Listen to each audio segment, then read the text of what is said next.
बिस्मिल्लाहिर्रहमानिर्रहीम अस्सलाम वालेकुम। की हाल चाल है पतरेरां दा मुलेरां दा मसेरां दा ते फुफेरां दा ओ वालो के नवियां ताज़ियां है अल्लाह अज जड़ा व्लॉग है बड़ा ही स्वादी होने वाला व्लॉग पूरा वेखना।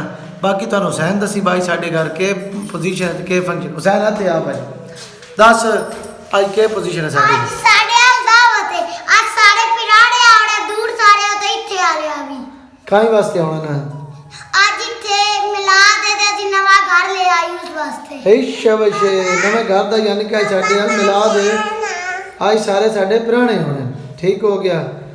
लो जी आज देगा शेगा भी पकड़ियां भाई। अच्छा गोश्त भी पका रखोगे चावल भी मीठे ते नमकीन शेर लगा है तू नाल रोटी देनी है रोटी क्यों नहीं देनी हे शबशे दा हमारा ते दा वीडियो तुम पूरी देखनी है वीडियो इंशाल्लाह बड़ी स्वादी होना चाहिए। मकान का विजिट तुम बाद च करासांगा एक बार जी सैटिंग शूटिंग होनी है सारी मकान की अजय क्योंकि सिर्फ मिलाद ही करांदे पे बाकी तुम जरा बाकायदा बाद च वीडियो सी पूरे नवे मकान की। अज सवेर का टाइम है तो तुसी मेरे पैरों की हालत वेख लो की हुई पई ते मेरे मुंह की हालत भी इंज ही है बिल्कुल सेम टू सेम।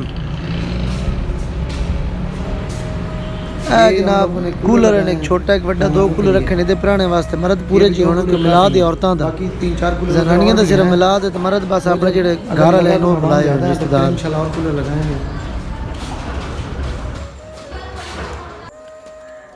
देखा शेगा आ गई हैं भाई अबरीज आ रहा क्या बनना है इसमें पावल पावल खाने हैं सही है। अल्लाह कीता नाई वसलों ते चढ़ आया धड़ा धड़ ये जो मैं लगता उसको अद्धे अद्धे तो वाड़ वाड़ के थले सट्टी आया मैं वो मूँह वाले वेखता रहा बई हुण करदा के पिया रेहा चंगा होई ना जो मर्जी आखो।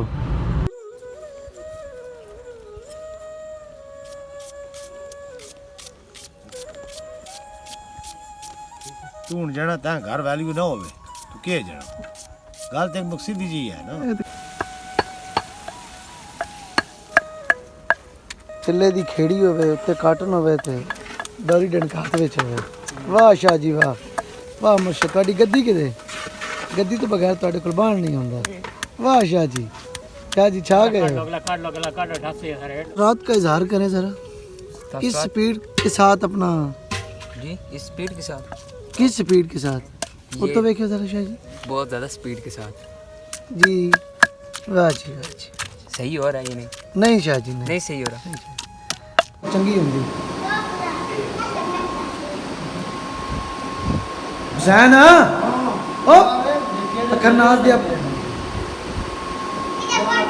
है ना दो देगा बनानियां न चने वाले चावल हुण चने उबले पैन सिर्फ मेड़ मेड़ के ना सट्टी होंदा नाई ते जनाब एक जड़ा ना है स्टीम बनाना वे चिकन दा ये 15 किलो दी एक दे के समझो ये स्टीम जड़ा वे दो देगां दे बराबर ही बनदा है ये दो देगां वखरियां चौलां वालियां। अस्सलाम वालेकुम मेरा नाम है अहमद और मैं मंजूरी याद कॉलोनी में रहता हूँ। नहीं यार तू मंजूरी आज नहीं रहंदा मंजूरी आज तक ही रहंदे हैं। अच्छा सही तफसील से बताएं बेटा आप घबराए क्यों हैं? नहीं मैं पाकिस्तान में रहता हूँ। वाह जी वाह बड़ी गल थी यार पाकिस्तान के एक कोने हाई क्वालिटी नॉलेज बिल्कुल आई सैल्यूट यू सर। पाकिस्तान तुसी जानते हो तुसी सारे पाकिस्तान च रहंदे हो। अहमद आपका बहुत शुक्रिया आपने हमें ये मालूमात दी आपकी बड़ी जानवाजी। एक कोना सरगोदा है जिला सरगोदा ये वैसे कोना नहीं है भाईजान ये सेंटर है पाकिस्तान का जी। जनाब मलक जिशान सोला बलोच साहब असी सारे सोले ए भाई एक बलोच है मेरा निक्का भाई जड़ा है ना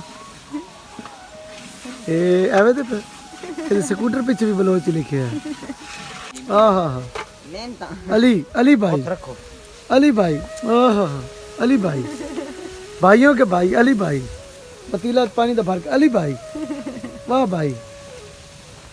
आला मेरे जितने भी सब्सक्राइबर हो भावें मैं जाती ते जाउण भी हाँ पर मैं तुहाडे वास्ते नाइयां दा काम करन नूं तैयार हाँ। देगा तुसां मेरे कोल पकवाणियां तोड़ आके फ्री पकवा के वैसा कमेंट च दस्सिया जरूर ठीक है तुम्हारी बन गई है। लो किधे गए हो गोश्त पक्का पिया सो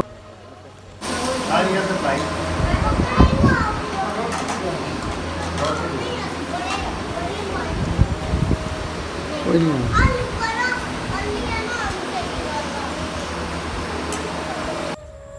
ठीक हो गया जी, आज दे व्लॉग ਦਾ टाइम हो गया ख़त्म। मैं पूरा टिल लाया, पूरी कोशिश की थी कि मैं एक अच्छी वीडियो बनावा, तो मेरी वीडियो पसंद आवे। बंदे दी होंदी सिर्फ कोशिश, वो मैं पूरी की थी।